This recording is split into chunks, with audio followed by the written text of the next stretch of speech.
Sahabat Nabi yang penuh ibadah, kisah Abu Dzar Al-Ghifari. Abu Dzar Al-Ghifari adalah salah satu sahabat Nabi Muhammad yang terkenal dengan kezuhudan, kejujuran, dan keteguhan imannya. Ia adalah salah satu orang pertama yang masuk Islam dan menghadapi berbagai cobaan dan penganiayaan dari kaum kafir Quraisy. Ia juga termasuk orang-orang yang banyak mendapatkan ilmu dan nasihat langsung dari Rasulullah. Latar belakang: Abu Dzar Al-Ghifari bernama asli Jundab bin Junadah bin Sufyan.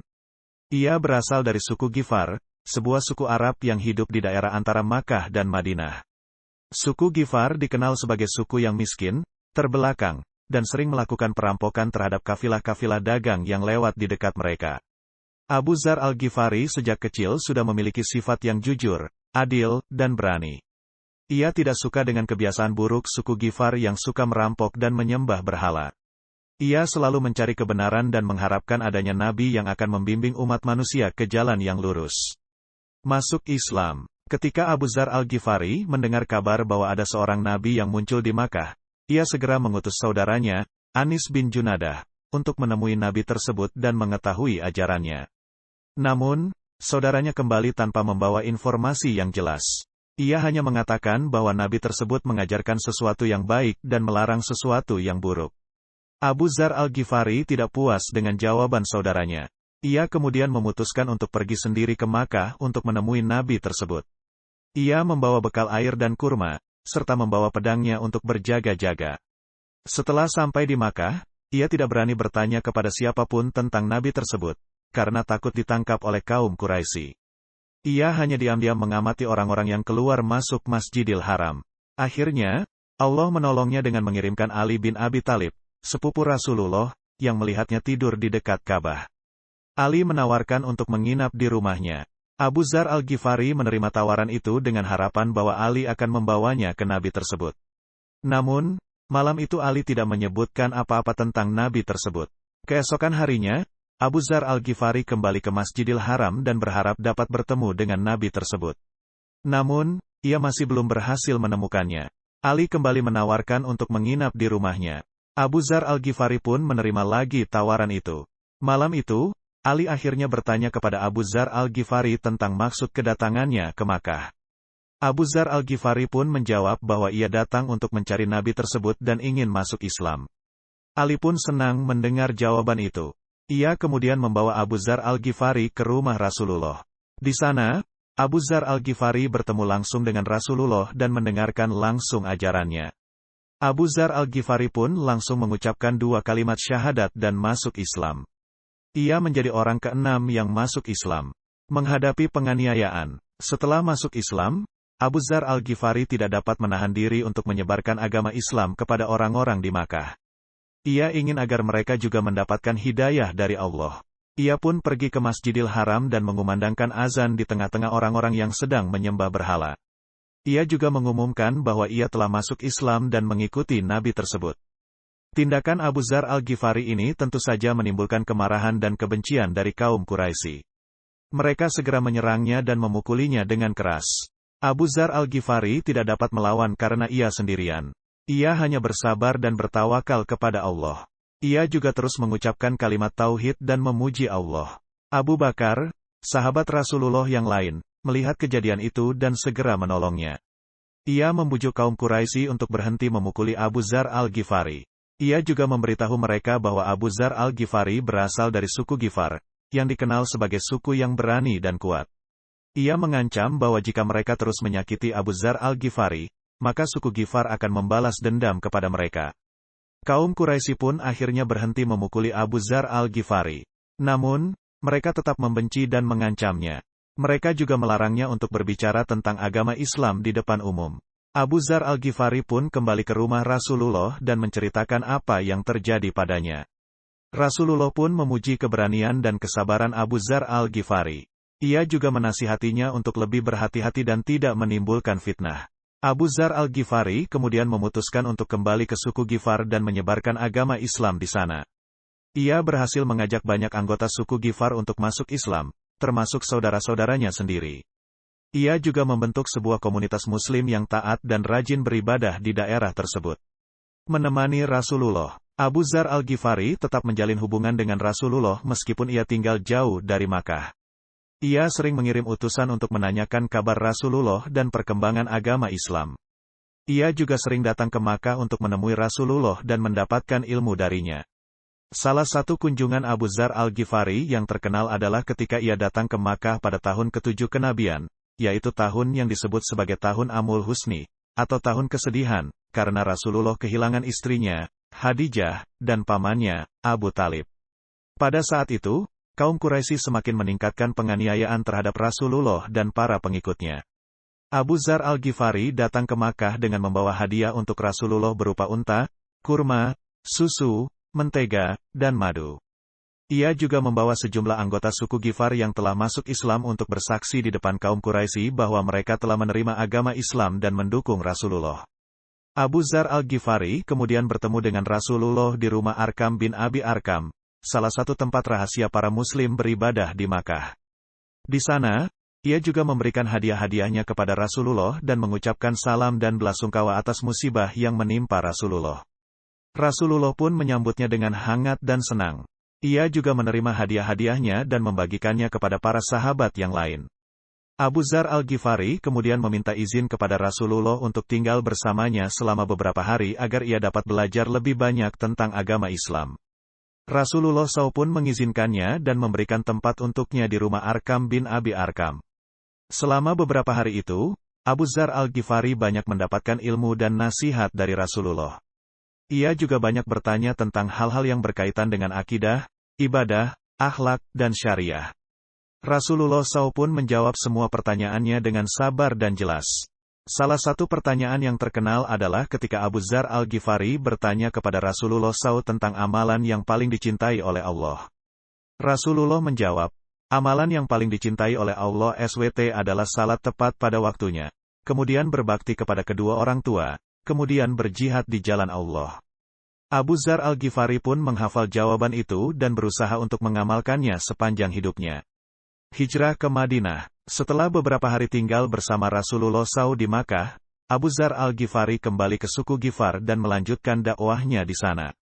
Ia juga menantikan kabar dari Rasulullah tentang kapan ia harus hijrah ke Madinah, kota yang telah menyambut Rasulullah dan para pengikutnya dengan baik.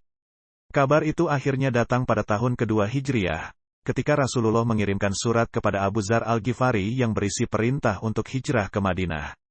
Abu Dzar Al-Ghifari pun segera mempersiapkan diri dan keluarganya untuk hijrah.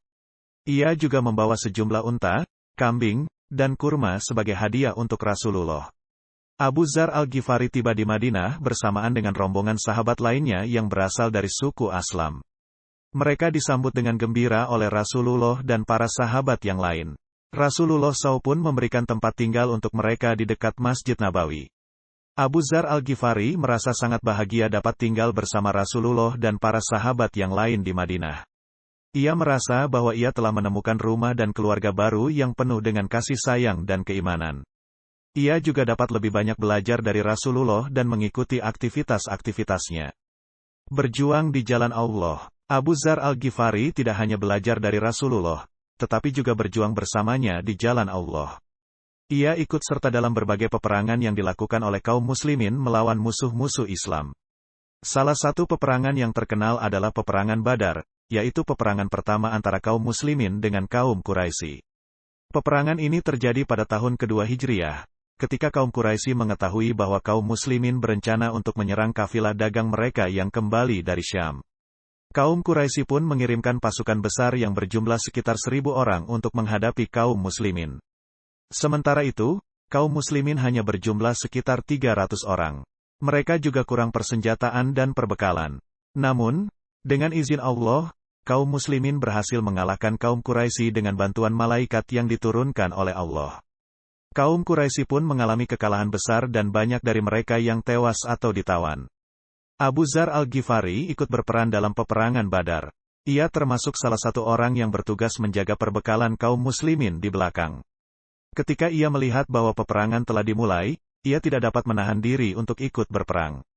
Ia pun meninggalkan perbekalannya dan bergabung dengan pasukan kaum muslimin. Abu Dzar Al-Ghifari berjuang dengan gagah berani dan membunuh beberapa musuh. Ia juga berhasil menawan salah satu pemimpin kaum Quraisy, yaitu Umayyah bin Khalaf, yang dikenal sebagai salah satu orang yang paling kejam terhadap kaum muslimin. Abu Dzar Al-Ghifari membawa Umayyah bin Khalaf ke tempat Rasulullah. Rasulullah pun memerintahkan agar Umayyah bin Khalaf dibunuh sebagai hukuman atas kejahatannya. Abu Dzar Al-Ghifari pun menunaikan perintah itu dengan memenggal kepala Umayyah bin Khalaf. Abu Dzar Al-Ghifari juga ikut serta dalam peperangan-peperangan lainnya, seperti peperangan Uhud, peperangan Khandaq, peperangan Khaybar, peperangan Hunain, dan peperangan Tabuk. Ia selalu berada di barisan depan dan tidak pernah mundur atau takut. Ia juga selalu mendapatkan pujian dan doa dari Rasulullah atas keberaniannya menjadi pemimpin. Abu Dzar Al-Ghifari tidak hanya menjadi seorang pejuang, tetapi juga menjadi seorang pemimpin. Ia pernah ditunjuk oleh Rasulullah sebagai pemimpin bagi sekelompok sahabat yang dikirim untuk menyebarkan agama Islam ke daerah-daerah lain. Salah satu daerah yang pernah dikunjungi oleh Abu Dzar Al-Ghifari adalah daerah Yaman. Ia dikirim oleh Rasulullah SAW bersama dengan Mu'az bin Jabal, Abu Musa Al-Asy'ari dan Ammar bin Yasir untuk mengajarkan agama Islam kepada penduduk Yaman.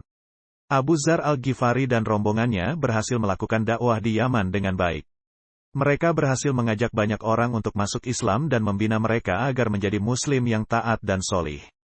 Mereka juga memberikan contoh akhlak yang mulia dan zuhud yang tinggi. Salah satu kisah yang terkenal adalah ketika Abu Dzar Al-Ghifari mendapat hadiah dari seorang raja Yaman berupa seekor unta yang besar dan gemuk. Abu Dzar Al-Ghifari tidak mau menerima hadiah itu karena ia merasa bahwa itu akan mengurangi kezuhudannya. Ia pun mengembalikan unta itu kepada Raja Yaman dengan berkata, "Kami tidak membutuhkan ini.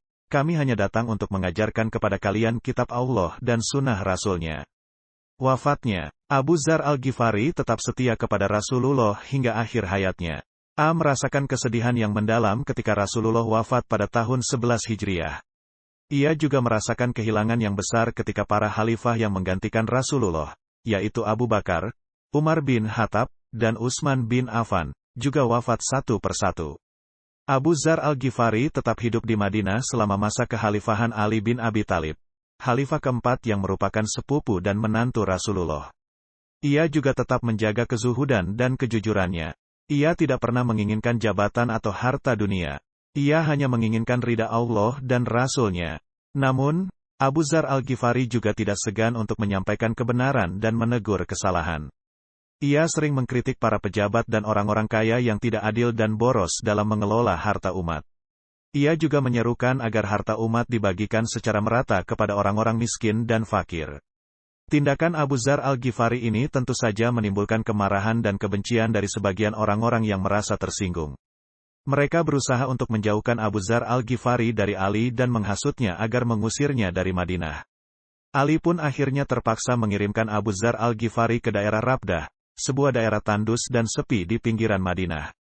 Ali berharap bahwa dengan demikian, Abu Dzar Al-Ghifari akan lebih aman dan tenang.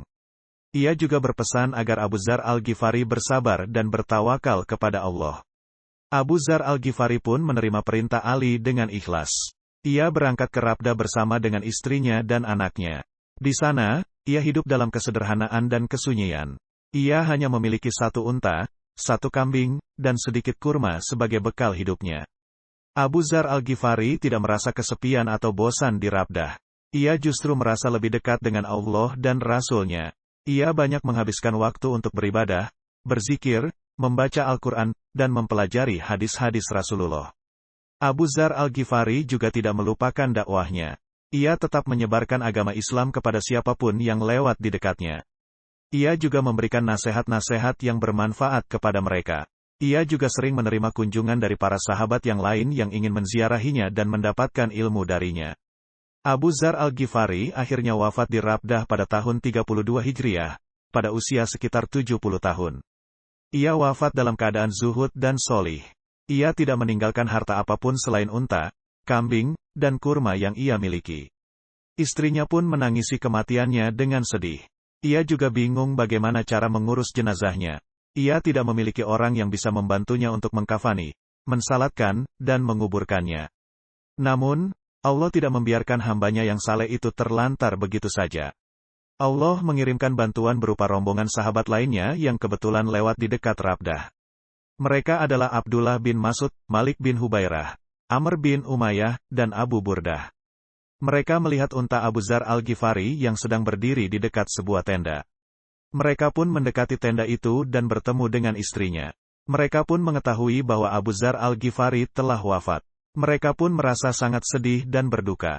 Mereka kemudian membantu istrinya untuk mengurus jenazah Abu Dzar Al-Ghifari. Mereka mengkafani, mensalatkan, dan menguburkannya dengan hormat. Mereka juga mendoakan agar Allah mengampuni dosa-dosanya dan menerima amal-amalnya. Abu Dzar Al-Ghifari pun dimakamkan di Rabdah, tempat ia menghabiskan sisa hidupnya. Makamnya menjadi saksi atas kezuhudan, kejujuran, dan keteguhan imannya. Ia juga menjadi teladan bagi umat Islam yang ingin mengikuti jejaknya. Itulah sekelumit kisah Abu Dzar Al-Ghifari, sahabat Nabi yang penuh ibadah. Semoga kita dapat mengambil pelajaran dan inspirasi dari kisahnya. Semoga kita juga dapat meneladani sifat-sifat mulia yang ada padanya. Amin.